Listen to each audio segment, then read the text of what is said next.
kama ungemwacha mtu kashageuka unahangaika naye nini? Sasa kashapeka Mungu bro.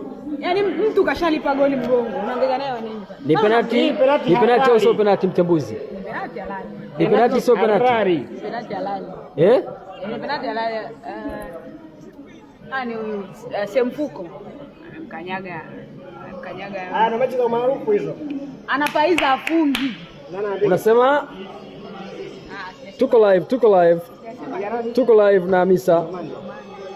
Tuko live.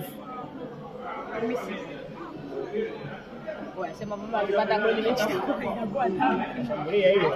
Ni ngapi shiri? Nyingi sana. Ambia tumekosa au umefunga?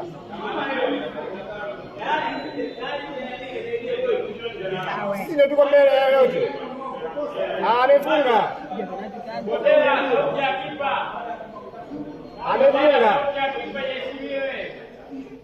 Kwani hujui kama wamefunga huko? Tayari washafunga huko. Unaona sasa elbow tulichokuwa na kimaanisha. Unaona Pamba aliporeact baada ya dakika 10 za mwanzo. Tulikuwa tunaficha mpira. Imeshindikana sasa hivi. Ndio maana unaona hizo gap. Tuko pale pale hoja yangu. Ndio nilichokuwa nakisema sasa. Yaani kwamba sasa hivi anachokifanya anafanya Simba kuliko kwa sababu si ana dhaifu sasa ya Simba. Mchambuzi unakumbali ni mmoja aliachia mpira mmoja alikuwa no.